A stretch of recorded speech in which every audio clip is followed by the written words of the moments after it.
ایک لفظ ہمارے یہاں استعمال ہوتا ہے معصوم عن الخطا.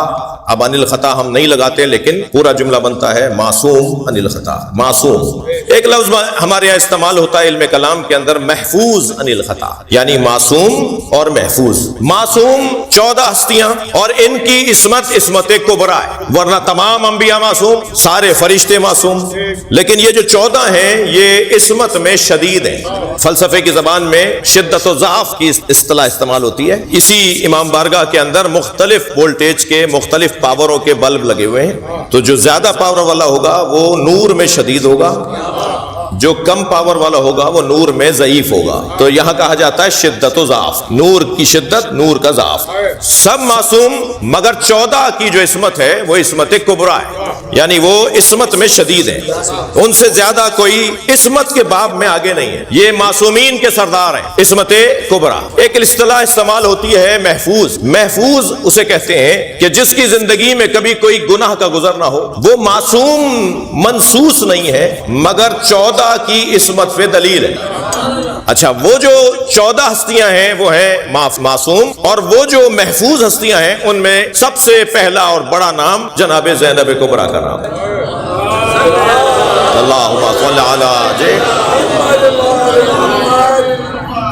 دوسرا بڑا نام حضرت عباس علمدار کا نام، تیسرا بڑا نام حضرت علی اکبر کا نام، چوتھا بڑا نام حضرت معصومہ قم کا نام. ان 4 ہستیوں کے میں نے نام کیوں لیے؟ کیونکہ انہیں ائمہ نے معصوم کہا ہے. جی تو بھئی پھر ہم تو بچپن سے کیا پڑھتے آ رہے ہیں؟ 14 معصوم، تو پھر 14 میں 4 اور جوڑ دیجئے، تو کیا فرق ہے دونوں میں؟ ایک عصمت کبریٰ، ایک عصمت صغریٰ. اب یہ علم کلام والوں کا ہنر ہے نا کہ وہ ہمیں سمجھائیں، بتائیں، پڑھائیں. تو علم کلام کے علماء نے ہمیں بتایا کہ یہ عصمت کبریٰ پر فائز جو 14 ہیں، اور یہ ہستیاں عصمت صغریٰ پہ فائز. عصمت کبریٰ پر فائز کے لیے عصمت صغریٰ پر فائز ہستیاں دلیل عصمت ہیں. جی اب ان دونوں، میں ایک تمہید باندھ رہا ہوں ایک منزل تک آنے کے لیے. ان دونوں اقسام جو عصمت کے علماء علم کلام سے ہم نے پڑھے اور سنے اور کتابوں میں لکھے ہوئے ہیں، ان دونوں میں کیسے اور ہم تمیز کر سکیں گے، کیسے سمجھیں گے دونوں باتوں کو؟ معصوم اسے کہتے ہیں کہ جو کر دے اور کہہ دے وہ شریعت بن جائے. محفوظ اس ہستی کو کہتے ہیں جو شریعت سے بال برابر بھی دور نہ ہو، یعنی عین شریعت جس کی زندگی ہو وہ محفوظ عن الخطا ہے، اور شریعت جسے دیکھ کے چلے وہ معصوم ہے. جی جو شریعت کے بالکل عین مطابق چلے وہ محفوظ ہے، اور جو شریعت جسے دیکھ کے چلے وہ معصوم ہے. اب قرآن کیا کہہ رہا ہے؟ وَجَعَلْنَا مِنْهُمْ أَئِمَّةً يَهْدُونَ بِأَمْرِنَا. بھائی دلیل قرآن سے دوں گا تو آپ کو اور تسلی ہو جائے گی نا. وَجَعَلْنَا مِنْهُمْ أَئِمَّةً يَهْدُونَ بِأَمْرِنَا، اور ان میں سے کچھ کو ہم نے امام بنایا. کن میں سے کچھ کو بنایا؟ ان میں سے سب کو کیوں نہیں بنایا؟ ایک معیار کے لوگوں میں سے کچھ کو امام بنایا. اب اللہ نے ان میں سے کچھ کو امام بنایا. کن میں سے کچھ کو بنایا؟ جی کن میں سے؟ جن میں سے اللہ امام بناتا ہے ان میں سے ایک کا نام عباس ہے. جی استاد قمر جلالوی کے 2 مصرے میری مدعا پر دلیل ہے. وہ فرماتے ہیں مقام حضرت عباس کم نہیں تھا قمر. بھئی تھکیں گے نہیں میری باتوں سے. مقام حضرت عباس کم نہیں تھا قمر، پلاتی دودھ جو زہرا امام ہو جاتے. صلوات پڑھ لیں محمد و آل محمد. نہیں اتنا بڑا مجمع ہے، سنی بھائی بھی صلوات پڑھتے ہیں، مل کے صلوات پڑھ لیجئے. اللہم صل علی محمد و آل محمد. جی تو کبھی کبھی بچوں کے لیے نئی بحث ہوتی ہے نا تو وہ اس میں ڈوبے رہتے ہیں، صلوات بھی ان سے نکل جاتی ہے. تو صلوات پڑھ لیجیے ذرا محمد.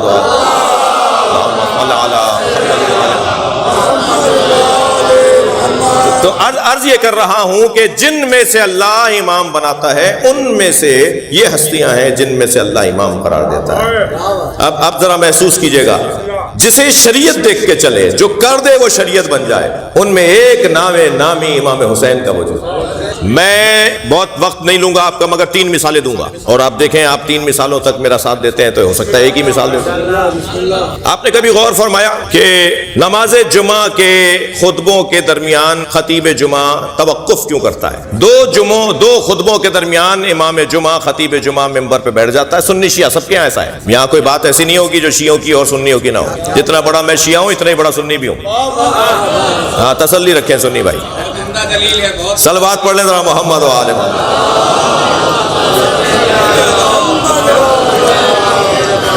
یہ کبھی ہم نے غور کیا کہ 2 خطبوں کے درمیان توقف کیوں ہے؟ خطبہ مکمل ہوا تھا دوبارہ سے شروع کر دیتے، یہ بیٹھتے کیوں ہیں؟ صلواتیں کیوں ہوتی ہیں؟ اہل بیت پہ درود و سلام کیوں ہوتا ہے؟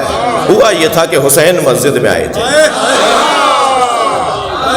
نبی نے مولا حسین کی وجہ سے خطبے میں توقف کیا تھا۔ اب قیامت تک اس دورانیے میں اہل بیت پہ سلام ہوگا۔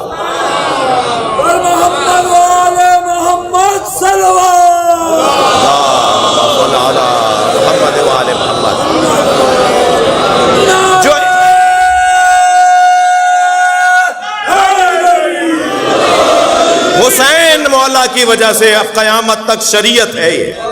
دوسری مثال دے دوں، نماز میں تکبیرۃ الاحرام واجب 1 مرتبہ، اور تکبیرۃ الاحرام سے پہلے 6 مرتبہ تکبیر کہنا مستحب، یعنی 7 تکبیریں کہنے کے بعد نماز شروع ہوگی۔ مگر کیونکہ معمولاً ہم مستحبات کو چھوڑ رہے ہوتے ہیں تو یہ رائج نہیں ہے، لیکن آپ نے بعض فقہا کو، عرفا کو، اہل عرفان کو، اہل تقویٰ کو دیکھا ہوگا کہ وہ تکبیر کہہ رہے ہوتے ہیں، وہ بھول نہیں رہے، وہ 6 تکبیریں کہہ رہے ہیں، اور 7ویں پہ اللہ اکبر کہہ کر نماز کو شروع کر دیں گے۔ بسم اللہ پڑھیں گے، سورہ پڑھیں گے، الحمد پڑھیں گے، سورہ پڑھیں گے۔ یہ جو 6 تکبیریں اور 6 تکبیروں کے بعد 7ویں تکبیر واجب کی کہہ کر نماز شروع کی جاتی ہے، یہ کیوں ہوا؟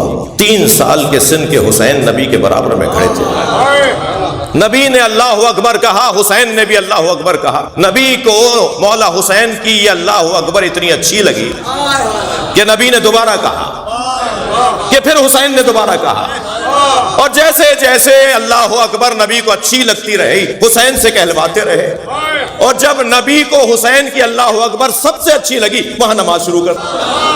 اب قیامت تک 7 تکبیروں کو کہنا مستحب اور واجب ہے، اس لیے کہ حسین نے کیا ہے۔ صلوات پڑھیں محمد و آل محمد۔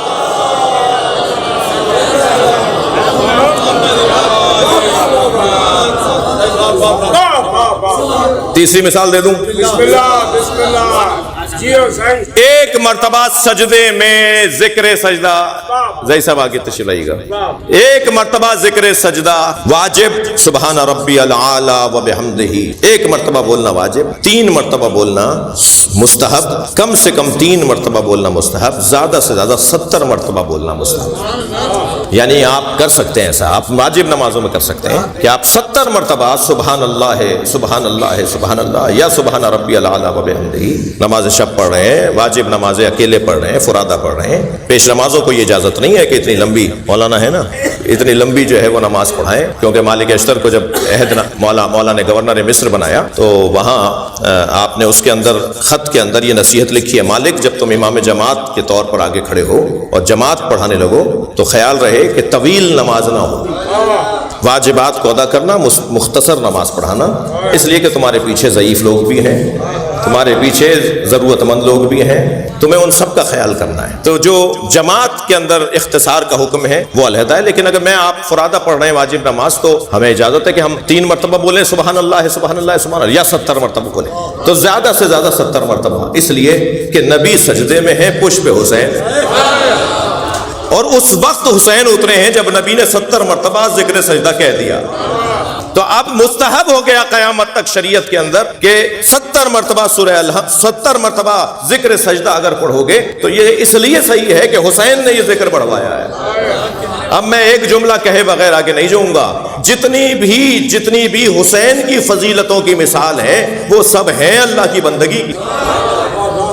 حسین نے اللہ کا بندہ بنانے کی ہمیں جو توفیق اور موقع عطا کیا ہے وہ تاریخ بندگی میں کسی اور نے نہیں دیا۔ جی سب سے زیادہ جس نے لوگوں کو اللہ سے قریب کیا وہ قرآن کی زبان میں حضرت ابراہیم ہے. ان ھذا لہو البلاء المبین، سورہ صافات. ابراہیم کی آزمائش سب سے بڑی آزمائش، مگر یہ کہہ کر آیت رکی نہیں ہے، آیت آگے بڑھتی ہے. وفدیناہ بذبح عظیم، مگر ہم نے ابراہیم کی اس بڑی قربانی کو ایک اور بڑی قربانی پر مؤخر کر دیا. ہمیں تو اس سے بڑی قربانی چاہیے. جسے علامہ اقبال کہتے ہیں اللہ اللہ بائے بسم اللہ پہ در، مانی ذبح عظیم آمد پہ سر. یہ جو قرآن میں ذبح عظیم کا لفظ ہے، علامہ اقبال کہتے ہیں وفدیناہ بذبح عظیم، یہ مانی ذبح عظیم آمد پہ سر یعنی حسین. بائے بسم اللہ، بے کے نیچے کا نقطہ پدر یعنی علی، اور ذبح عظیم کے معنی پسر یعنی حسین. اب ابراہیم علیہ السلام کی قربانی سے بڑی قربانی ہو تو پھر یہ عظیم قربانی کہلائے. اور ایسا ہی ہے کہ ابراہیم علیہ السلام نے ایک اسماعیل ذبح کیا، مگر امام حسین نے 18 اسماعیل ذبح کیے.